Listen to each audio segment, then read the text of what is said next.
चंपा की कहानियां। पुराने समय की बात है। आनंदपुर नामक एक छोटे से गांव में एक गरीब युवक देवांश अपनी माँ के साथ रहता था।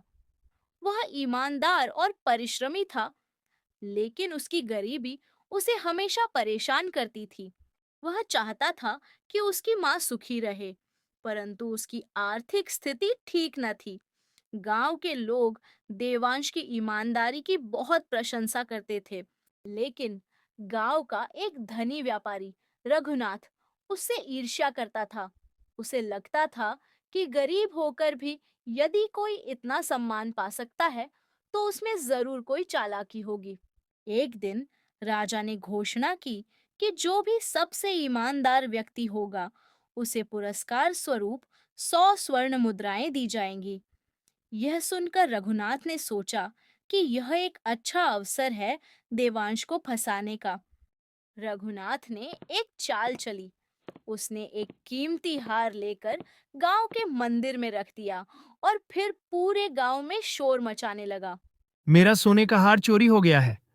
राजा को यह सूचना मिली और उन्होंने घोषणा की कि यदि कोई चोर को पकड़वा देगा, तो उसे इनाम मिलेगा। राजन, यह देवांश बहुत सीधा दिखता है, परंतु इसके पास गरीबी से उबरने का कोई उपाय नहीं था। निश्चित ही इसने मेरा हार चुराया होगा। राजा ने देवांश को बुलवाया और पूछा। क्या तुमने हार लिया है? देवांश ने उत्तर दिया। महाराज, मैं भले ही गरीब हूं, पर मैंने कभी चोरी नहीं की। राजा ने सिपाहियों को आदेश दिया कि देवांश के घर की तलाशी ली जाए। सौभाग्य से वहां से कुछ भी नहीं मिला, लेकिन रघुनाथ ने चतुराई से पहले से ही मंदिर में रखा हुआ हार देवांश की झोपड़ी के बाहर गिरा दिया।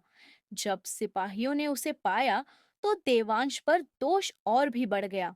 राजा ने देवांश को कारागार में डाल दिया और कहा। यदि तुम सच में निर्दोष हो, तो कल सुबह तुम्हें अग्नि परीक्षा देनी होगी।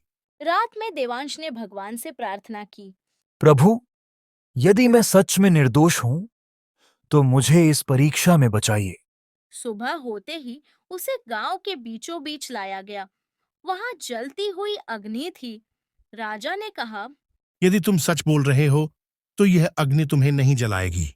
देवांश ने साहस पूर्वक अग्नि में प्रवेश किया। सभी लोग विस्मित हो गए। अग्नि की ज्वालाएं उसे छू तक नहीं रही थीं।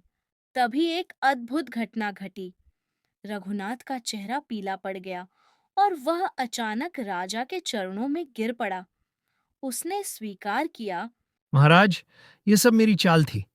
मैंने ही हार को मंदिर में रखा था और फिर देवांश को फंसाने के लिए उसकी झोपड़ी के पास गिरा दिया था।